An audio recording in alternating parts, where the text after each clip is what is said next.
Boa tarde, eu me chamo João Paulo e faço parte da diretoria cultural do CASP e hoje teremos uma palestra com o professor Tiago Minager, cujo tema é a prisão preventiva no pacote anticrime. Tiago é presidente da Abracrim do Rio de Janeiro, pós-doutorando em Direito na UFRJ, doutor e mestre em Direito, professor da pós-graduação Lato Sensu da BD Const, professor de Processo Penal e Direito Penal da graduação e pós-graduação Lato Sensu na Unesa, Rio de Janeiro, e membro do Instituto dos Advogados do Brasil. Gostaria de pedir que todos os alunos desliguem o áudio para que não interfira na exposição do palestrante. No final da palestra, iremos enviar o link do formulário para que possa ser contabilizado as horas complementares. Os alunos deverão preencher com seu nome e número da carteirinha, bem como fazer um relatório de no mínimo 500 caracteres. Então, é bom ir anotando o conteúdo da palestra. Gostaria de agradecer ao professor Tiago por disponibilizar um pouco do seu tempo, que com certeza fará uma exposição muito enriquecedora. E agradecer também a presença de todos e que possam tirar um bom proveito dessa palestra. Estou com a palavra, João? Sim, senhor. Então tá ok. Bom, queria aqui agradecer o pessoal do CASP, né, o Centro Acadêmico Sobral Pinto. Vocês carregam uma responsabilidade muito grande com esse nome, que batizou o Centro Acadêmico. E tudo indica, mostra, demonstra, comportamento, tudo que vocês têm produzido, têm acompanhado, faz jus ao nome que vocês estão carregando, né? Agradecer ao João Paulo, a Fernanda, o Guilherme, a Silvia, e aos demais aqui que eu não lembrei o nome, eu não mencionei, mas eu queria agradecer muito o convite de vocês, em especial para poder falar sobre esse tema que é a prisão preventiva nesse período de tanta instabilidade do nosso sistema judiciário, né? Bom, então assim, eu vou fazer uma fala, fiquem à vontade em fazer perguntas. Eu pedi ao João para que fosse anotando, pode me interromper, falar, ou ao final eu faço as considerações com relação às perguntas, tá ok? Então, assim, o primeiro ponto que eu queria colocar para vocês eu acompanhei muito o projeto da lei anticrime. O projeto ele foi muito diferente do que nós temos com a lei denominada anticrime, tá? Então, na época da proposição do projeto, que foi proposto pelo então ministro da Justiça e Segurança Pública, Sérgio Moro, oriundo aí da cidade de vocês, esse projeto ele tinha uma perspectiva completamente diferente dessa lei anticrime que foi promulgada, tá ok? Passado a discussão no Congresso, debate, Comissão de Constituição e Justiça, alterações legislativas, etc., surpreendente, no dia 24 de dezembro de 2019, saiu a denominada lei anticrime, com várias questões e modificando significativamente a prisão, o tratamento da prisão preventiva. Tá?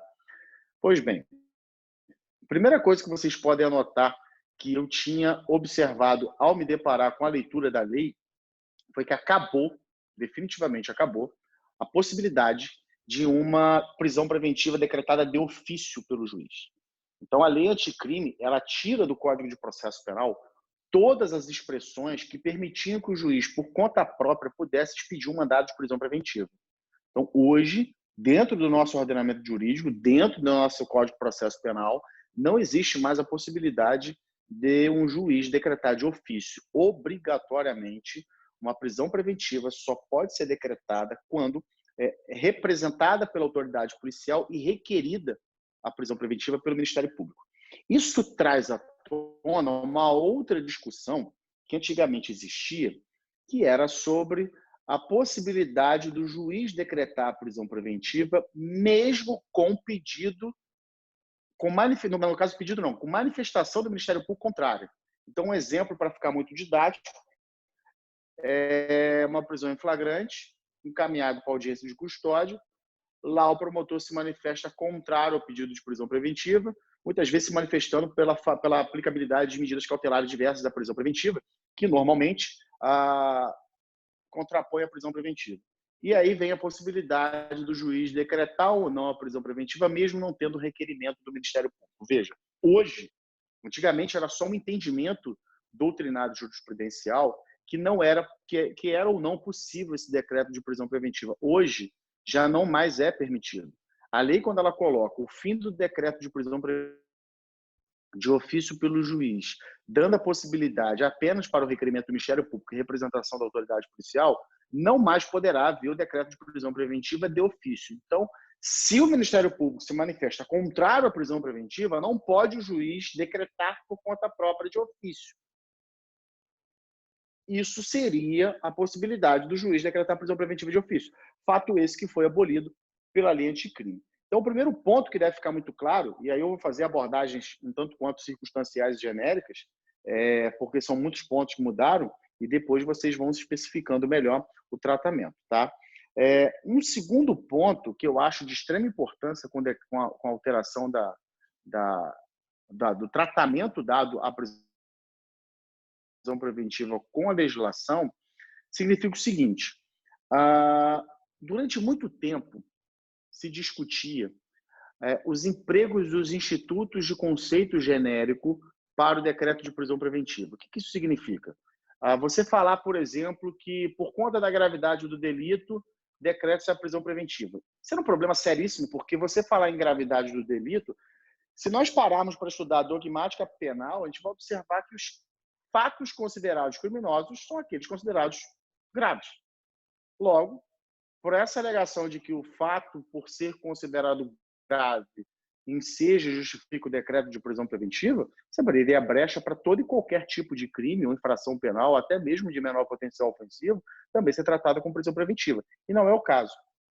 Então, uma coisa que ficou muito clara com relação a essa nova lei anticrime é que hoje todos os conceitos genéricos já não podem mais ser utilizados de forma aleatória pelo juiz no decreto de prisão preventiva. Eu vou voltar melhor nisso, senão eu vou confundir a cabeça de vocês, porque pelo que o João falou, está todo mundo na graduação, eu quero trabalhar melhor de forma estruturada e organizada. Pois bem, quando que cabe uma prisão preventiva hoje? Sempre tivemos o tratamento, a regulamentação da prisão preventiva lá no 312 e 313 do CPP. Sempre foi regulamentado lá. Então, tudo foi muito colocado de forma muito simplista para o uso de um instituto tão gravoso que é a prisão preventiva. Então, hoje, se você parar para observar, é uma estrutura que você para pensar o seguinte: tudo aquilo que uma condenação consegue, que é a prisão da pessoa, a prisão preventiva também alcança esse objetivo, que é encarcerar um ser humano. Então, obviamente que o Instituto da Prisão Preventiva necessitava de uma regulação mais completa para que ela pudesse ser controlada no uso. Por que controlada? Quando a gente fala de controle do uso da prisão preventiva, a gente não está mencionando que a gente precisa e deve acabar com a prisão preventiva. Não é isso. A questão toda é, no curso de um processo, quando você trabalha com a ideia de que existe uma presunção de inocência, a prisão preventiva ela precisa ser utilizada apenas em última hipótese, em última circunstância, como na prática muita gente gosta de utilizar expressões em latim, eu não gosto, mas muita gente usa dizendo que é a última ratio.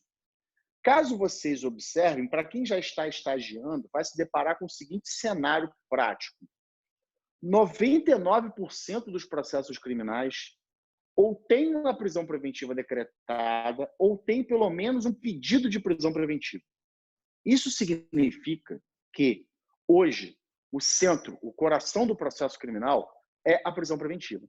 E, obviamente, por ela alcançar a privação da liberdade, que é a punição maior com uma condenação, o seu controle precisa ser mais efetivo e ser muito mais rigoroso para que a prisão preventiva não seja utilizada de forma desenfreada. Esse é o ponto central e principal que vocês precisam ter em mente. Vocês separam, façam uma divisão. Processo, depois do processo. Processo, presunção de inocência. Depois do processo, culpabilidade comprovada quando condenado. Durante o processo, presunção de inocência, não pode encarcerar como regra. Depois do processo, culpabilidade formada, condenado, o encarceramento é uma das principais punições. Então, quando você fala processo, curso do processo, presunção de inocência, o controle da prisão preventiva precisa ser muito mais efetivo. Pois bem, o que isso tem a ver com a lei anticrime? A lei anticrime, chamada anticrime, né? Ela, na verdade, ela mudou significativamente vários pontos dentro do Código de Processo Penal referente a vários institutos. Eu vou abordar só da prisão preventiva, mas trouxe a questão do juiz das garantias, que certamente vocês já ouviram falar ou ouvirão falar com algum outro professor, fala da questão de provas, cadeia de custódia da prova, que não tem nada a ver com a audiência de custódia, fala com relação à prisão preventiva pós condenação no júri, a questão da prisão preventiva automática quando condenado acima de 15 anos. Fala de inúmeros institutos que fala do Código de Processo Penal como um todo, aí a gente vai abordar a prisão preventiva. Então, como o primeiro ponto eu já coloquei, hoje não existe mais a prisão preventiva decretada de ofício. Quando que cabe a prisão preventiva? Esse é o ponto. Quando que cabe? Quando ela pode ser usada? Quando, além dela poder ser usada, quando ela deve ser usada? Qual a perspectiva de trabalho da prisão preventiva dentro dos processos criminais e até mesmo em questões teóricas de provas que vocês estão estudando para fazer tanto na graduação quanto em concurso. Vejam bem, com a implantação da audiência de custódia, começou a trazer para o processo penal uma perspectiva de que os atos processuais devem ser praticados de forma pública e oral em audiência. O que isso significa? Se vocês observarem, quem já acompanhou uma audiência de custódia ou tem estudado audiência de custódia, vai observar que uma pessoa, quando presa em flagrante delito, ela é encaminhada à audiência de custódia e nessa audiência, o promotor de justiça, responsável pelo caso, pela audiência de custódia, ele vai requerer ou não a prisão preventiva dessa pessoa. Em audiência, a defesa faz se manifestar, impugnando esse requerimento de prisão preventiva. E em audiência, o juiz vai decidir se decreta ou não a prisão preventiva. Observem que isso se chama cultura das audiências para a prática dos atos processuais. Qual a importância disso? Quando nós falamos da cultura das audiências para a prática dos atos processuais, é uma forma de valorizar um dos princípios que mais é violado dentro do processo criminal, que é o princípio da oralidade, que tem como consequência o contraditório. Quando você fala de um pedido de prisão preventiva feito em audiência pública e oral, você está dizendo que a acusação faz o pedido de prisão preventiva, a defesa que está presente se manifesta impugnando esse pedido e o juiz que está presente também se manifesta decidindo pela prisão preventiva ou não. Qual a importância de tudo isso? Isso não é apenas um jogo cinematográfico para que as partes fiquem em audiência debatendo. Isso visa substituir aquilo que nós chamamos de atos ocultos no processo. O que seriam atos ocultos no processo? São atos praticados sem que a parte contrária, em especial a defesa, participe da prática do ato. Como que é isso na prática? Na prática, você, por exemplo, tem uma investigação, o delegado de polícia representa nos autos do inquérito pela prisão preventiva, remete para o Ministério Público, o Ministério Público requer essa prisão preventiva e o juiz decide com base apenas no requerimento feito pelo Ministério Público com aquilo que foi apresentado pela autoridade policial, sem a oitiva da parte contrária e sem a manifestação ou produção de qualquer elemento probatório da parte contrária, no caso, a defesa. Isso é um ato oculto. Por quê? Tanto o acusado quanto a defesa tomarão ciência de que foi decretada uma prisão preventiva apenas quando pegos de surpresa com o cumprimento desse mandado de prisão. Isso viola de forma nítida e historicamente no processo penal a publicidade dos atos, o contraditório e a oralidade, principalmente. Quando nós falamos da cultura das audiências, nós temos concentrado em um único ato público e oral todo o respeito a esses institutos que eu acabei de dizer. Primeiro, a defesa não será mais pega de surpresa, muito menos o acusado, com um decreto de prisão preventiva. Segundo, a defesa obrigatoriamente participará do pedido e se manifestará em audiência com relação a esse pedido. E terceiro, esse pedido será impugnado pela defesa, podendo apresentar documentos, provas, elementos probatórios, etc, etc, etc. Observe que é uma outra perspectiva de controle do uso da prisão preventiva. Você substitui essa prisão preventiva de surpresa em um processo que, historicamente, nós batemos na tecla já há muito tempo. O processo precisa ter respeitado o contraditório, a presunção de inocência, a oralidade, a publicidade, mas não adianta nada dizer com relação a esses princípios sem criarmos mecanismos que respeitem esses princípios, e aí o ato a ser praticado de forma pública e oral começa a valorizar esses princípios. Nós estamos resolvendo um problema histórico de violação de princípios e violação de direitos e, ao mesmo tempo, estamos colocando dentro do próprio processo um controle maior com relação ao uso da prisão preventiva. Isso é um avanço, por quê? Porque isso vem coadunar com todos os sistemas de outros países que modernizaram e atualizaram sua legislação para que a nossa, ainda que está defasada, possa ir se adaptando. Vejam, algumas coisas são perdidas. E mudança legislativa requer também aceitação de perda de determinados pontos, do tipo, já fui questionado em alguns momentos, em alguns lugares, na seguinte situação: tá, mas então quer dizer que eu, advogado, levando o meu cliente para audiência, eu posso levá-lo e de lá ele ficar preso? Sim, pode acontecer. Sim, pode acontecer. Isso é fato, isso é consequência óbvia de um contexto em que você modifica a perspectiva de atualização de legislação e modifica a forma de tratamento para com o processo. Mas isso não pode ser impedimento para que o Instituto avance, para que o Instituto seja aplicado, para que ele seja respeitado. Isso é de extrema importância, por quê? Porque não podemos ter na figura do juiz o grande protetor do acusado. O juiz decide. E ele vai decidir com base naquilo que lhe é apresentado, seja pela acusação ou pela defesa. Então, se você não tem argumento suficiente para poder rebater uma prisão preventiva, de fato, essa prisão preventiva será decretada. Agora, o que não pode acontecer é, sob esse argumento, continuar violando o contraditório, a oralidade, e assim sucessivamente. Então, é importante que a cultura das audiências para a prática dos atos ela seja elevada ao nível máximo dentro do processo criminal, em especial para o decreto de prisão preventiva.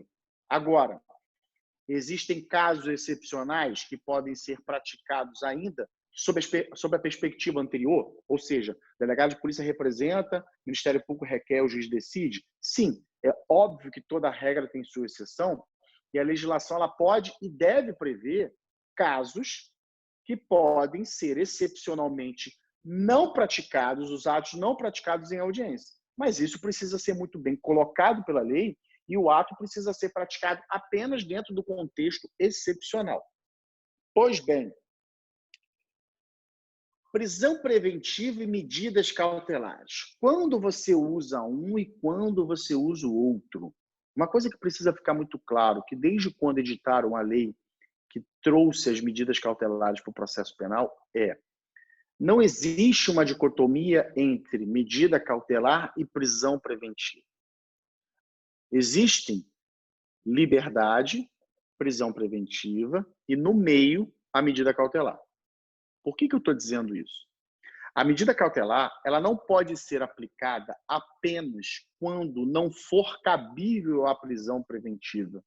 Esse é o principal equívoco que se comete na compreensão das medidas cautelares e da prisão preventiva. A medida cautelar, as medidas cautelares, elas são aplicadas quando cabível a prisão preventiva, porém esta for desnecessária.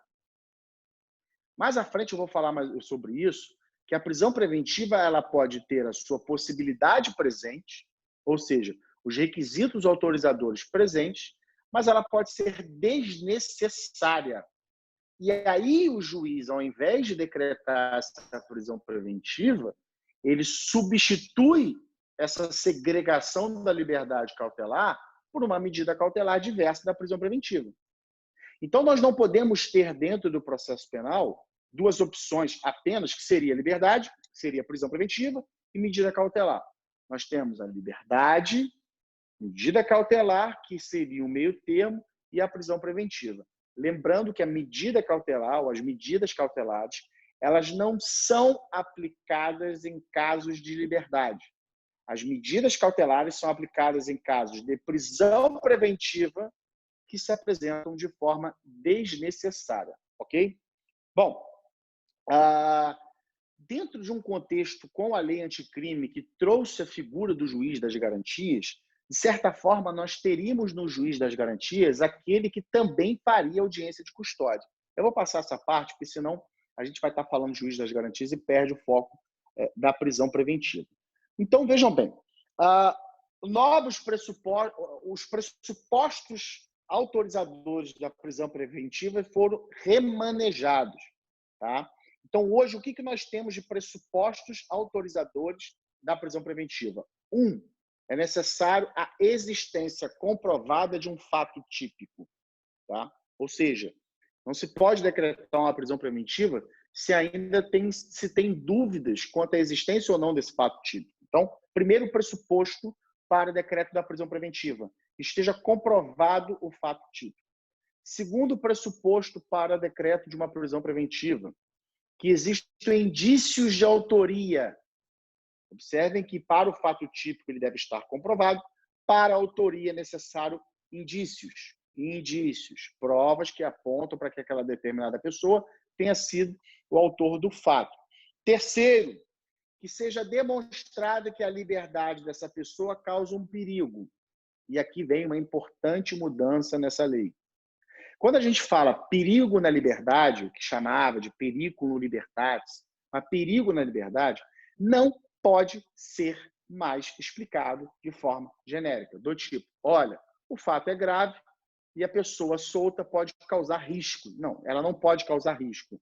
Para se fundamentar hoje uma decisão de decreto de prisão preventiva, precisa ficar muito claro e comprovado qual risco essa pessoa apresenta para o processo. Qual risco essa pessoa concretamente ela gera, ela causa, para que possa se justificar a prisão preventiva, ok? Pois bem, e uma decisão motivada e fundamentada,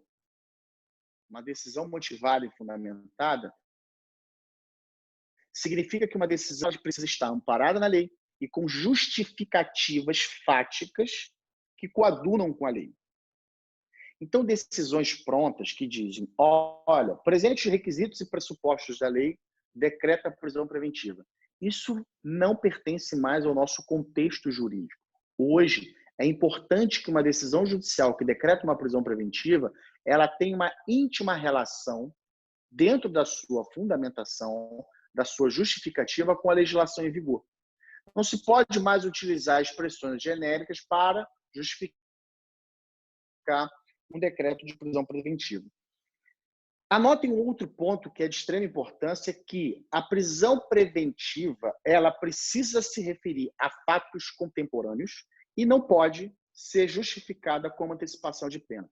O que isso quer dizer? Fatos contemporâneos. Fatos contemporâneos. Na verdade, significa fatos recentes. Fatos que ainda acabaram de acontecer ou estão acontecendo. Por que eu digo isso? É muito comum, e eu vou usar um exemplo para poder explicar melhor. Você tem em Curitiba um prefeito que saiu na legislatura de 2018, por exemplo. 2018 não, está recente. 2016. Você tem um governante que saiu em 2016. Esse governante não se reelegeu e ele não trabalha mais com qualquer tipo de setor público, setor político, etc.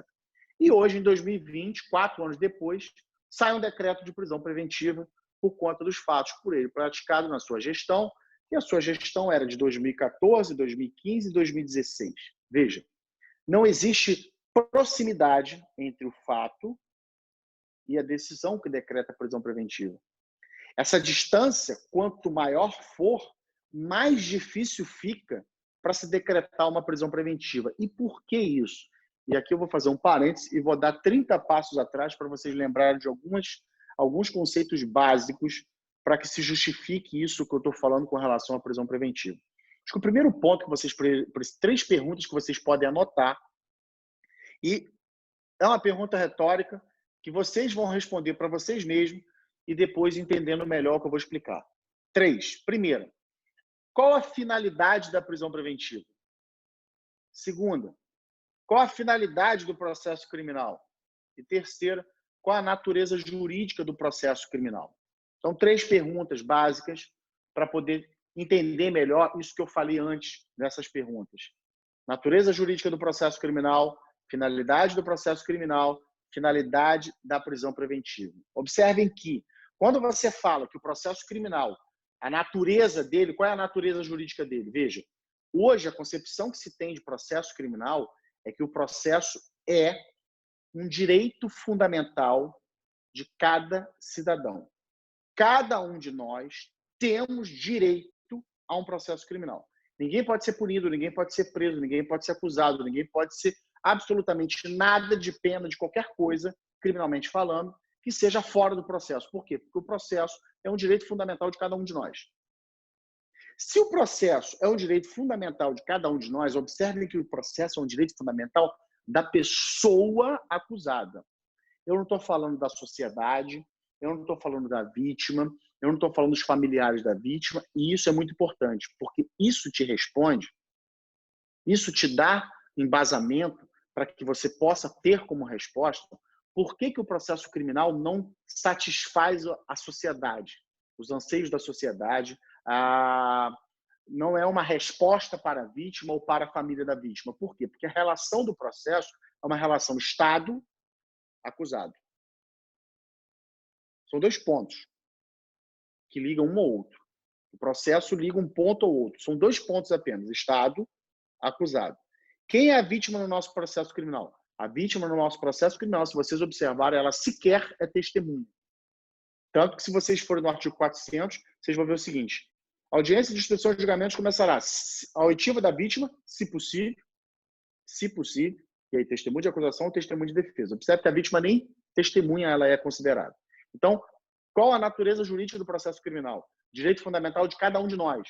Então, cada um de nós temos o direito. Quando eu falo cada um de nós na posição de acusado. Segunda pergunta: qual a finalidade do processo criminal? Qual a finalidade do processo penal? A finalidade do processo penal, ela, em momento algum, em hipótese alguma, ela pode ser considerada, por exemplo, como um instrumento de aplicação da lei penal. Porque, se você fala que o processo penal serve para aplicar a lei penal, o processo penal é mero chancelador de pena. Aplica-se a lei penal, o processo é só uma burocracia desnecessária para poder aplicar a pena, e não é o caso. A finalidade do processo criminal é limitação do poder e garantia de direitos. Observem que isso está ligado com a natureza jurídica. Se eu tenho o processo criminal como direito fundamental, se a natureza do processo criminal é um direito fundamental, sua finalidade, decorrendo de um direito fundamental, é limitação do poder e garantia de direitos. Garantia de direitos não se confunde com impedimento de punição. Nada impede que as pessoas sejam punidas nos processos criminais, desde que punidas com respeito aos direitos inerentes a cada um. O Estado não pode cometer crimes sob a alegação que está punindo um criminoso, senão ele se iguala. Então, o Estado precisa respeitar direitos e punir as pessoas respeitando seus direitos. Então, natureza jurídica do processo criminal, direito fundamental de cada um, finalidade do processo criminal, limitação de poder e garantia de direitos do acusado, e aí vem o que nos interessa, porém impossível analisar sem passar por essas 2 perguntas, que é a finalidade da prisão preventiva. Por que antes de eu fazer esse parênteses, eu disse que a prisão preventiva ela não pode ser considerada como uma antecipação de pena, como também ela não pode ser utilizada como alguma forma de punição antecipada? A finalidade da prisão preventiva nada mais é que diminuir os riscos inerentes àquela pessoa solta pode causar ao processo.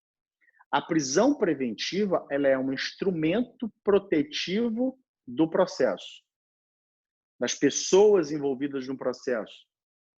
A prisão preventiva é um instrumento de diminuição dos riscos que podem afetar o trâmite do processo.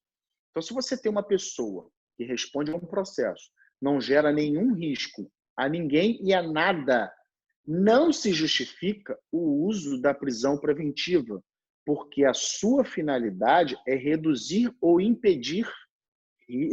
riscos ou impedir danos a serem causados ao processo.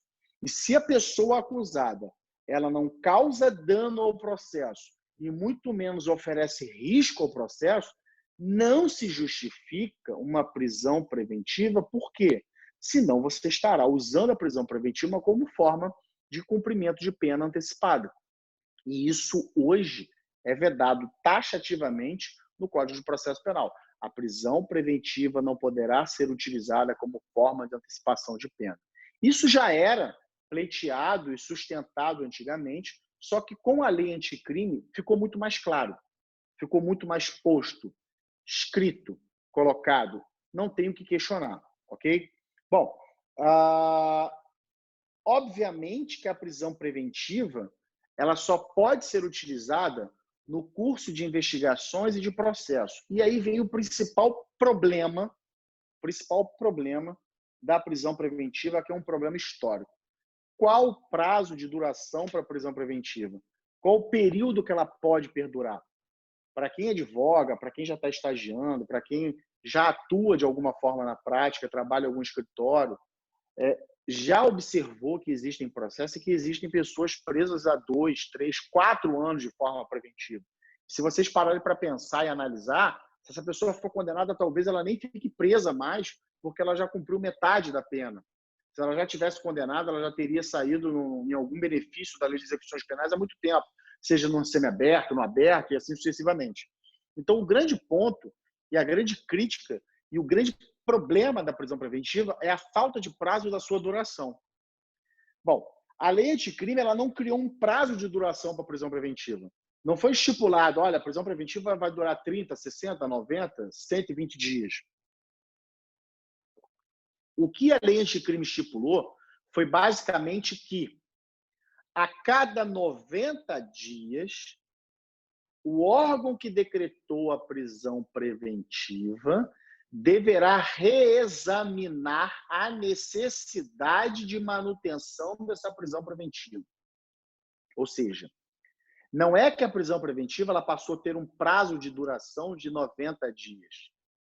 Na verdade, em até 90 dias, obrigatoriamente, o juiz deverá reexaminar a decisão que ensejou e decretou a prisão preventiva. Esse reexame é uma nova decisão. Essa nova decisão ela não pode se dar pelos mesmos motivos que ensejaram a anterior. A decisão que decretou a prisão preventiva ela tem os seus motivos e fundamentos. A decisão que vai manter essa prisão preventiva ela precisa de novos fundamentos objetivos, porque senão não tem o menor sentido você falar que deve ter esse reexame necessário da prisão preventiva. A prisão preventiva, a cada 90 dias, ela deve ser reexaminada. E detalhe, de ofício. A lei é clara ao dizer que o juiz de ofício, obrigatoriamente, deverá, em até 90 dias, reexaminar a necessidade de manutenção dessa prisão preventiva, sob pena de tornar essa prisão ilegal, cabendo, obviamente, como consequência, o relaxamento de prisão. Então, observem que não estamos falando de um prazo de duração da prisão preventiva. Essa prisão, quando ela tiver com 60 dias, por exemplo, o juiz já pode renová-la, se for o caso.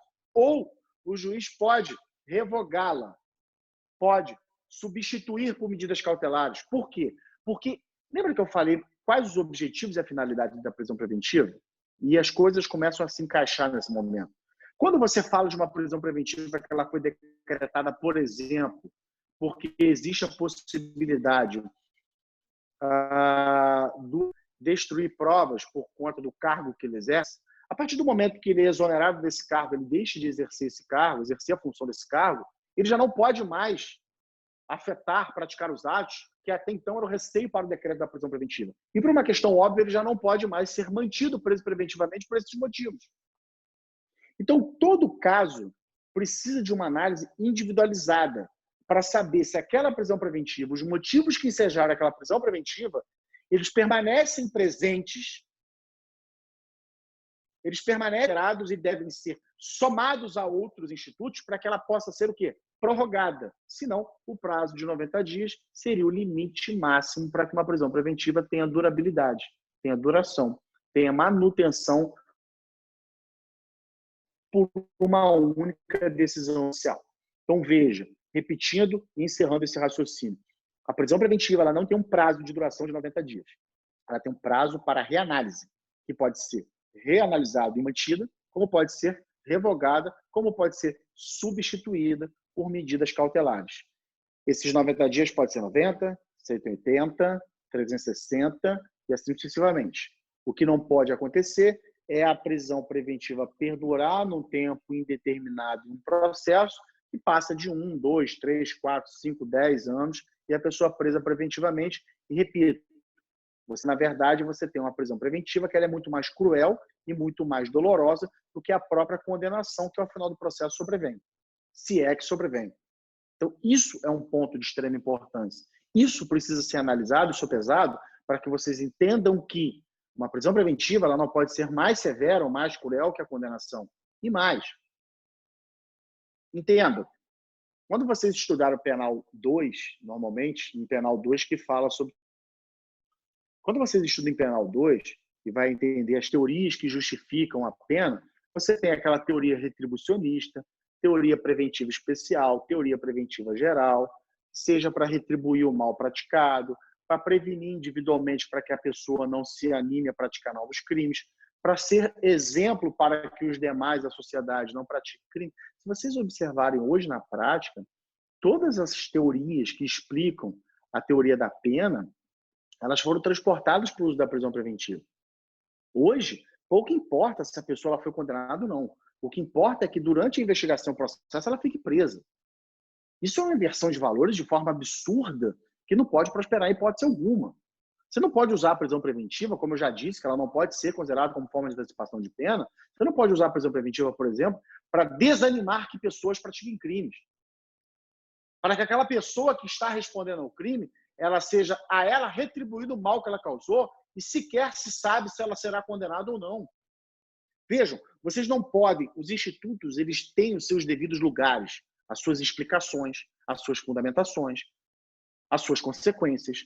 Se a gente começa a deturpar o sentido dos institutos, trazendo de lá para cá, remendando aqui, colocando ali, adaptando aqui, você deforma totalmente o sistema processual. Sistema processual esse que já está ultrapassado, já é defasado e ainda agora, além de ultrapassado e defasado, ele é deformado, porque a gente fica remendando institutos que não são inerentes para que possa se justificar o seu uso, a sua aplicabilidade de forma desenfreada. Por isso que eu abri essa aula online para vocês, falando que a prisão preventiva ela é um instrumento de contenção de riscos e controle desse processo. O processo penal ele é um limitador do poder. Decretar uma prisão preventiva é o uso do poder. Limitar o poder também é limitar o uso do decreto da prisão preventiva. E se nós estamos falando tudo isso dentro de um direito fundamental que nos é inerente acusado, que me é inerente acusado, nós temos que colocar os institutos nos seus devidos lugares para que a engrenagem funcione de forma coesa. O processo, gente, entendam isso, o processo é como o motor de um carro. Cada peça tem a sua função. Cada instituto tem a sua função. Se todas as peças de um motor estiverem funcionando e exercendo a sua função, o motor funciona perfeitamente. Se no processo todos os institutos estiverem colocados nos seus devidos lugares e estiverem funcionando de forma coesa e correta, o processo também será coeso e correto. Ele funcionará de forma correta. Quando no motor de um carro você tira uma peça de um lugar e coloca no outro tentando remendar, o motor começa a dar problema e muitas vezes ele trava, ele para, ou simplesmente ele não funciona. No processo é a mesma coisa.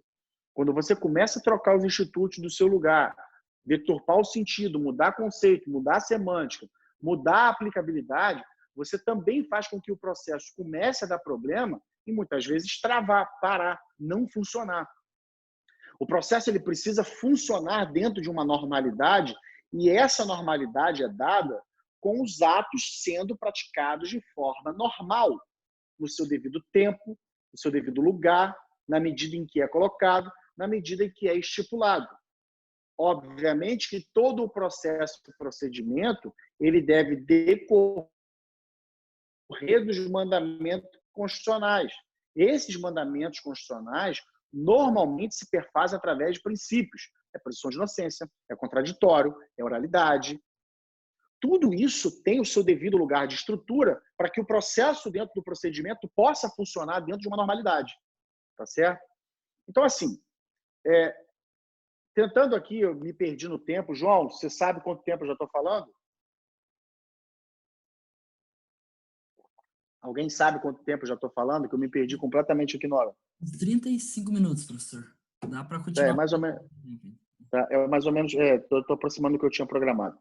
Então, assim, o que eu quero colocar para vocês nesse exato momento, primeiro, antes de vocês estudarem, entenderem, serem especialistas em prisão preventiva, façam 3 perguntas e respondam essas perguntas que são básicas. Natureza jurídica do processo criminal, finalidade do processo criminal, finalidade da prisão preventiva. Ponto. Trabalhem essas 3 questões. Anotem essas perguntas, respondam, fundamentem essas respostas e compreendam qual a natureza jurídica do processo, a finalidade do processo, a finalidade da prisão preventiva. Após você estruturar, porque isso será o alicerce de vocês para a compreensão do instituto que é a prisão preventiva. Após você alicerçar a sua mente, a sua compreensão de processo com relação à natureza jurídica, finalidade do processo, finalidade da prisão preventiva, você passa a estudar especificamente o instituto prisão preventiva. E aí você começa a entender por que não pode ter, por exemplo, um decreto de prisão preventiva de ofício pelo juiz. Por que são necessários requisitos, pressupostos para que possa utilizar a prisão preventiva? Por que a prisão preventiva ela precisa de ter pelo menos um controle de tempo para que ela não perdure eternamente? Por que as decisões que decretam a prisão preventiva precisam ser fundamentadas? Por que uma pessoa que aparentemente aí é o questionamento mais comum de quem não é técnico, normalmente da sociedade, dos seus parentes, dos seus amigos, né? Por que fulano é acusado de praticar o crime e não está preso? São várias questões que devem ser abordadas. O que tem de prova contra ele? Se o fato típico existe, se existe indício de autoria, se essa pessoa gera algum risco para o processo, se essa pessoa gera algum risco para alguma testemunha que é envolvida no processo. Se essa prisão preventiva, ao ser decretada, ela dará um tratamento mais gravoso do que a possível pena que pode surgir ao final do processo. Se o tempo de prisão preventiva não está além daquele tempo para a prisão após a condenação, é muito comum, e eu falo agora com vocês como advogado atuante há mais de uma década em área criminal, é muito comum, e isso vem reduzindo drasticamente, ainda bem, mas é muito comum ainda hoje nos depararmos com um caso que quando a pessoa é condenada, ela simplesmente já faz jus, já tem direito a benefício de progressão de regime na VEP. Porque o tempo de prisão preventiva já é superior àquele tempo mínimo necessário que ele teria para cumprir a pena e progredir de regime. É muito comum. É muito comum uma pessoa ficar presa preventivamente 2, 3, 4 anos durante o curso do processo e na condenação ser condenada a 3, 4, 5 anos. Ou seja, basicamente ela já cumpriu a pena toda presa preventivamente. E aí você para pensar o seguinte, então não seria melhor essa pessoa logo ser condenada sem processo? Sua cena já teria feito jus à progressão de regime há muito tempo. Então observe que os institutos eles são deturpados e colocados em locais distintos e começa a dar conflito e problema no curso do processo. Isso é uma coisa muito clara e nítida. É óbvio que todo caso precisa ser analisado de forma individualizada. Você pode ter uma pessoa que responde a, sabe-se lá quantos crimes, que as penas somadas, se for concurso material, passa de 50, 100 anos. Essa pessoa ela ainda tem muita influência no âmbito processual, pode afetar testemunhas, pode continuar praticando crimes, pode sumir com provas. E aí você começa a se aproximar e fundamentar melhor o uso da prisão preventiva. Agora, o que você não pode ter no processo são as prisões preventivas decretadas de forma aleatória. Decisões que dizem apenas que, preenchidos os requisitos e pressupostos, decreta a prisão preventiva. Espera aí, é necessário explicar os motivos que levaram ao decreto da prisão preventiva. E esses motivos não podem ser achismos das pessoas. Eu acho que ela deve ficar presa porque ela foi muito malvada, porque o crime causou comoção social. Me desculpem, mas isso não é requisito para aplicabilidade de prisão preventiva. Quem fundamenta dessa forma e quem concorda com esse tipo de situação está completamente equivocado, está completamente errado. Aí sempre tem alguém que vai dizer o seguinte: ah, mas eu faço estágio lá na vara tal e o juiz utiliza. Está errado. Está errado. Está errado. Ah, mas o juiz está errado? O juiz é ser humano, como eu e você, e também erra. E está errado. Hoje, nós temos todo um cronograma de aplicabilidade da prisão preventiva que precisa ser seguido. Não é porque o juiz quer prender que ele vai prender. Ele pode ficar revoltado porque ele queria prender, mas não consegue elementos que permitam que ele prenda. Ele não pode prender. Decisão judicial, ela não é um ato de vontade do juiz. Ela é uma atuação obrigatória com base nas provas que lhe são apresentadas. Ou seja, o juiz não está fazendo favor a ninguém. Ele simplesmente está cumprindo o papel da função que ele ocupa e exerce. Ele não está fazendo favor nenhum. Que ele acha, que ele não acha, é óbvio que o juiz ele forma a sua decisão, ele se manifesta, ele precisa se manifestar com base naquilo que lhe é apresentado, com base naquilo que a acusação apresenta, com base naquilo que a defesa apresenta, ele vai analisar e vai decidir. Ele pode decidir tanto pelo decreto da prisão preventiva, como ele pode decidir pelo não decreto da prisão preventiva. O que não pode acontecer é o juiz proferir decisões, decretando prisão preventiva com base no que ele acha. Isso não é achismo. Processo é algo muito sério. Processo precisa ser levado com seriedade. E as decisões judiciais, que são atos invasivos de direitos das pessoas, precisam estar amparadas em fundamentos e provas, conteúdos probatórios que devem estar inerentes, produzidos, praticados, apresentados no processo, desde a investigação até o curso do processo, tecnicamente falando, com denúncia oferecida e recebida e trâmite processual normal.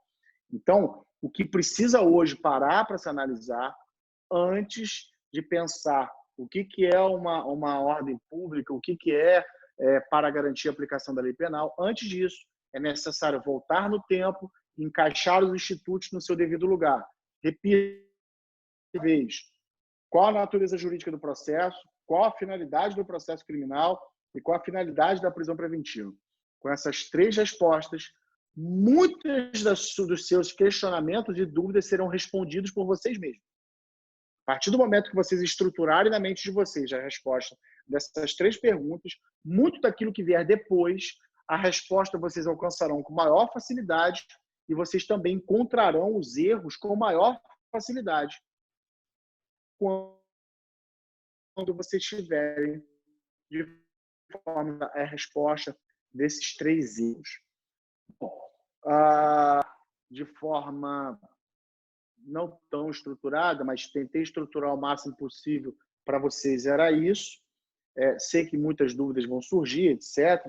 Talvez não façam as perguntas, fiquem à vontade, se quiserem mandar também, mas a ideia aqui é construir o estudo. As perguntas também podem vir de duas formas, por dúvidas efetivas, como também por discordância. Tá? Então, você pode perguntar quando, na verdade, você está discordando. E aí eu vou te passar a visão que eu tenho e você vai construir o seu conhecimento. Aula não é uma manifestação unilateral. Tá? Embora eu esteja aqui falando e vocês ouvindo, a aula é uma construção de conhecimento. Então, uma troca de informações com concordância e discordância. O que vocês precisam ter em mente é que, para discordar, vocês precisam ter conteúdo e embasamento para dizer não concordo por isso, isso e isso. Ou você simplesmente não está entendendo o que está sendo exposto. Tá certo? Então, assim, era isso que eu queria falar de forma espontânea. Fiquem à vontade para fazer perguntas. E, João, se você anotou alguma aí ou tiver alguma, pode ficar à vontade. Eu estou à disposição de vocês, ok? Professor, não teve nenhuma pergunta no chat, mas eu estava pensando em uma agora, mas acredito que o senhor já meio que respondeu nessa último instante da fala, justamente sobre se teria alguma disposição específica em relação ao fundamento da ordem pública para a decretação da prisão preventiva, porque pelo fato de não haver uma definição e ser um conceito extremamente vago e indeterminado, na maioria das vezes parece que os juízes utilizam desse fundamento para justificar uma antecipação de pena, para dar uma resposta para a sociedade naqueles crimes que causam uma grande comoção social, e não há especificamente uma definição em relação ao que seria a ordem pública. Gostaria só de avisar também, professor, que daqui a pouco a gente vai enviar o link do formulário aqui no chat e eles têm 30 minutos para responderem tem que ter 500 caracteres. Então, com relação à ordem pública, isso é um problema histórico. Eu não acho que é um erro legislativo, é proposital. É justamente porque, assim, se vocês pararem para pensar, o que é a legislação? A legislação nada mais é que a regulamentação da sociedade, do convívio em sociedade, né? Sociedade ela é dinâmica, ela está a todo momento se transformando. E a legislação ela não acompanha no mesmo dinamismo. Então, acaba que determinados institutos eles são colocados para que tenha uma certa flexibilidade de adaptação do contexto legislativo ao contexto prático. Só que quando você começa a ter limites, você consegue controlar melhor isso. Então, por exemplo, quando você fala que a ordem pública, ela, às vezes, é utilizada como forma de antecipação de pena, ponto, você já tem um limite. A própria legislação agora diz que a prisão preventiva não pode ser utilizada como forma de antecipação de pena. Quando você tem, e mesmo assim você mantém a ordem pública lá, sem uma definição. Quando você tem uma legislação que diz que é necessário, na decisão que decreta a prisão preventiva, que sejam vinculados a justificativo os fatos ao ordenamento jurídico, você começa também a impedir que use a prisão preventiva para dar uma resposta à sociedade, porque essa não é a finalidade da prisão preventiva. Então, observe que quando eu falo que o processo criminal é um instrumento de garantia de direito e limitação do uso do poder, é quando você começa a criar mecanismos que impedem e limitam o uso abusivo do poder. Eu não consigo definir o que é ordem pública. Isso já é constatado. Não se consegue definir o que é ordem pública. Não existe definição para isso. Uma definição objetiva e concreta. Não existe. Logo, o que então vai fazer o quê? Ela existe. A ordem pública está lá. Não existe uma definição. Então, o que nós precisamos fazer? Começar a criar limitações para o uso da ordem pública. Uma delas, que já foi criada, muito bem colocada, é a impossibilidade de usar a prisão preventiva como forma de antecipação de pena. Então, esse é o contexto, essa é a finalidade. Essa é a finalidade do processo criminal. É a limitação do uso do poder. Então, você mantém a ordem pública ali, ela continua sendo utilizada, mas ela começa a ser limitada. Então, por isso que eu falo que é necessário você ter uma base estrutural de compreensão do que é a natureza jurídica do processo, a finalidade do processo, a finalidade da prisão preventiva, que você começa a encontrar respostas de forma mais clara para os questionamentos. Ok, professor. Tem mais uma pergunta aqui do Armando Vinícius. Na reanálise da prisão preventiva, para que ela seja mantida, há necessidade que continue presente apenas os elementos ensejadores da decretação da prisão preventiva, ou é necessário que se tenha mais elementos quando dessa nova decisão? Então, boa pergunta. É necessário que você tenha mais novos elementos. Por quê? Pare para pensar. Você já tem uma decisão que utilizou os elementos. Agora você vai precisar de uma nova decisão. Se você permitir que essa nova decisão ela sempre se utilize dos mesmos elementos apenas, ela se torna o quê? Inútil. Então, era melhor nem existir, continua preso. Não faz o menor sentido. Então, no momento de reanálise da prisão preventiva, você pode ter os mesmos elementos com outros adicionados que permita a manutenção da prisão preventiva, ou você pode ter outros elementos que permitam a manutenção da prisão preventiva. O que você não pode aceitar é que os mesmos elementos, sempre os mesmos elementos que já ensejaram uma decisão, continuem ensejando outra, e outra, e outra, e outra, e aí você simplesmente, o instituto ele se torna inútil. Porque vai bastar o juiz virar e dizer o seguinte, olha, estão presentes os mesmos, inalterados os requisitos constatados, prorroga a prisão preventiva, que é o que acontece hoje na prática. Quando se faz pedido de revogação da prisão preventiva, o juiz se limita a dizer: inalterados os motivos que ensejaram a prisão preventiva, mantenha a decisão. Se você não inserir a necessidade de novos elementos ou outros elementos, isolado ou cumulativamente, completamente inútil o instituto. Então, assim, respondendo de forma bem objetiva, na reanálise da prisão preventiva, é necessário novos elementos, somados ou por si só necessários, que ensejam a prorrogação da prisão preventiva.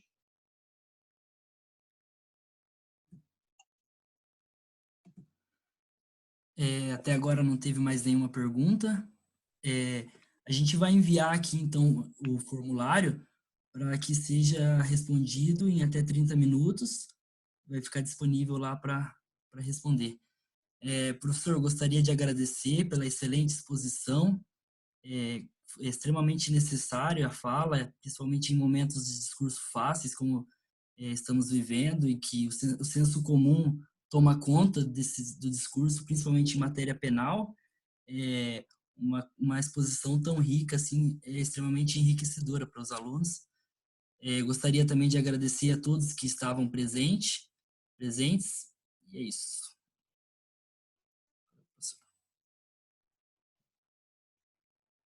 Bom, a gente está. Estou sempre à disposição de vocês. Quem tiver qualquer dúvida extra, quiser fazer qualquer tipo de pergunta, eu estou nas redes sociais, estou no Twitter, no Facebook, no Instagram. É meu nome, Thiago Minajê, com H.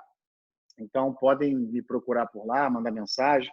Eu sempre respondo, às vezes eu demoro um pouco, mas eu sempre respondo, tá bom? É um prazer falar com vocês, estou à disposição. Estudem, aproveitem esse momento de pandemia para vocês se aperfeiçoarem cada vez mais. Indico leituras sempre. Só para fechar isso aqui, João, sempre me perguntam qual é o melhor livro, o que ler. Leitura nunca é demais. Independentemente do que você esteja lendo, leia, leia, leia, leia. Leia bastante, estude bastante. Eu, particularmente, leio até livros que eu não gosto, de autores que eu discordo, até mesmo para eu poder discordar dele. Eu preciso entender o que ele fala, preciso saber o que ele está falando para eu poder dizer, não, está errado, eu não concordo, porque como é que eu vou falar de determinado posicionamento que sequer eu li, eu procurei saber.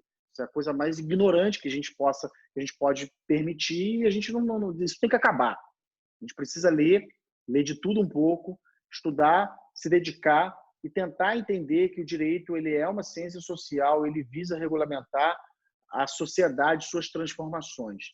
Então é isso, tá bom? Gente, muito obrigado. É um prazer falar com vocês, tá ok? Obrigado, professor.